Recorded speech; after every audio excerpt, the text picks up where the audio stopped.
The punch wasn't loud, it wasn't dramatic, it was the kind of quick, impulsive strike born from frustration, the kind that lands before thought can catch up, and in that single second, everything changed. It was just past dusk when Marcus Reed pulled over to the side of the quiet suburban road. His taillight had flickered earlier, and he preferred fixing small problems before they grew larger. The evening air was cool, carrying the scent of rain-soaked pavement and distant pine. He wore jeans, a navy jacket, and an expression shaped by years of discipline. To anyone passing by, he looked ordinary, calm, measured. Officer Kyle Brennan noticed the parked car during routine patrol. He had been on edge all week, long hours, departmental pressure, a recent string of complaints about slow response times. His supervisors reminded him that visibility mattered. When he stepped out of his cruiser, his jaw was already tight. "Sir, step away from the vehicle," Brennan called. Marcus complied immediately, hands visible, movements slow. He had learned long ago that compliance often prevented escalation, but compliance doesn't always prevent misunderstanding. "What are you doing out here?" Brennan demanded. "Fixing a light, officer," Marcus replied evenly. It was flickering. Brennan circled him, scanning the car. Something about Marcus' calmness irritated him. He interpreted composure as defiance, silence as attitude, license and registration. Marcus reached carefully into his jacket.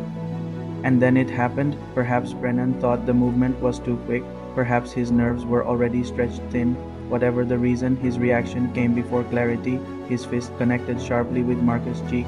The sound of impact was dull against the hum of crickets. Marcus staggered but didn't fall. Across the street, a porch light flicked on.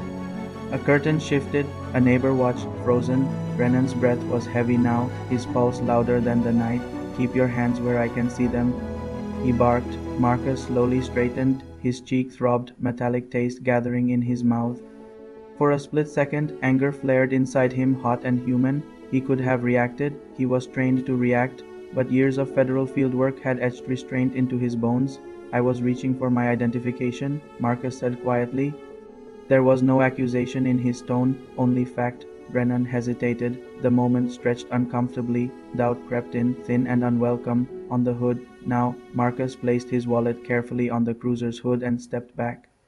Brennan flipped it open with brisk irritation, and then he froze. The badge inside wasn't decorative, it wasn't symbolic, it was federal, Special Agent Marcus Reed. The night seemed to inhale. Brennan's shoulders stiffened as the weight of what he'd done settled over him. The porch light across the street flickered again as someone began recording on their phone.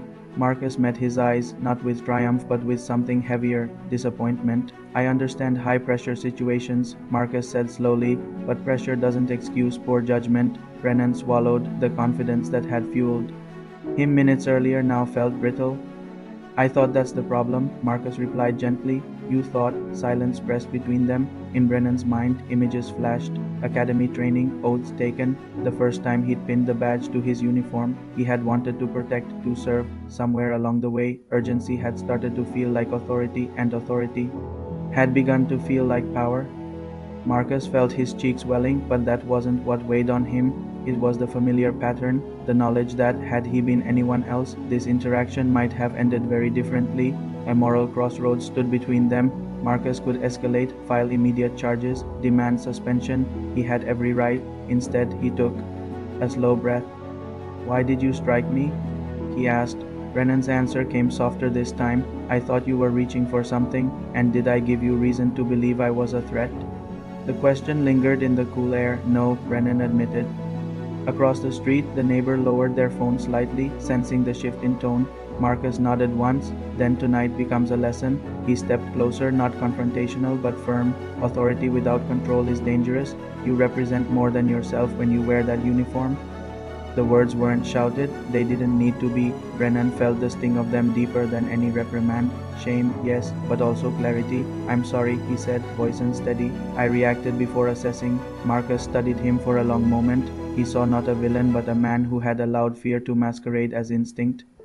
"We all make mistakes," Marcus said finally. "What defines us is what we do after." Later that night, a formal report would be filed, body cam footage reviewed, protocol reinforced, but the most important correction had already begun inside Brennan's conscience. Marcus returned to his car after fixing the light, cheek aching, mind steady. He knew the story would travel through departments quickly. not because of who he was, but because of what it represented: accountability.